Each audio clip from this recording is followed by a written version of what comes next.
The RVTV return to Jefferson has been a long time coming. We're talking a decade ago. Andy and his daughter did a little dancing the last go around. That little girl, by the way, is now 12. Wow, hard to believe. Yeah, so Andy, not to age Andy.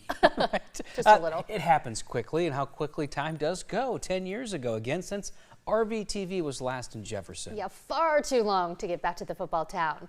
After 10 years, plenty of catching up to do, and in Elan's case, Andy, growing up. Yeah, just catching up with everybody around here.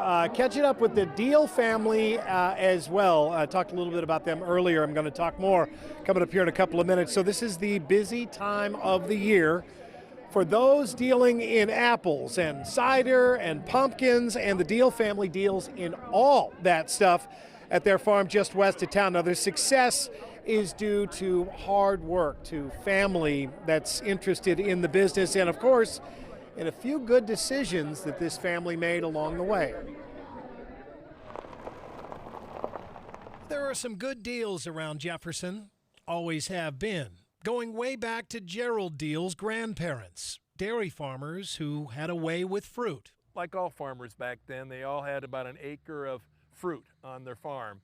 Peaches and pears and plums and apples. Actually, Iowa was one of the apple states in those days. But then, here came the Armistice Day freeze of 1940. All fall long, there had been no frost, no freezes, and the apple trees are just lush green yet.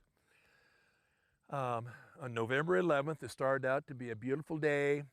By the end of the day, there was a blizzard. It killed not just the crops, but the trees themselves. The Deals were one of the few growers to replant. And thank goodness for that, because by the late 60s, Gerald's dad had enough in apples to get out of the dairy deal altogether. He sold the cows the day that my older sister got married.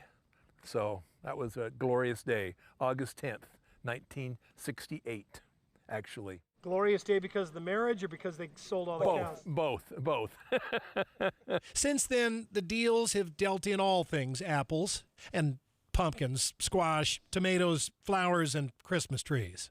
They've spread the business to new avenues and to a new generation. There's a small community of people who are doing similar things to what we're doing, right? Where it's that fall experience. And so we're a pretty tight-knit community. And so we're talking quite a bit with everybody about what's working, what's not working. How do we create that much more of an experience? The latest venture was a no-brainer. America loves hard cider. And while that's a good deal for the younger Deals and their science degrees from Iowa State, they might be hearing some ghostly groans from their teetotaling grandparents.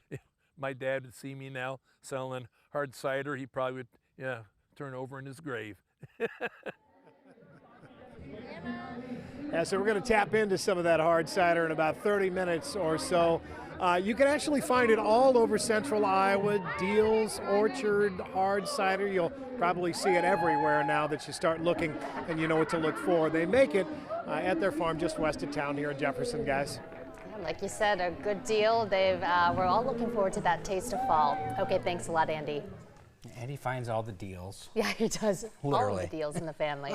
Well, Iowa needs the rain, just not on game day. Yeah, that's we want it, but maybe not this week if we get hold off. Ed is up next with your Cyhawk forecast.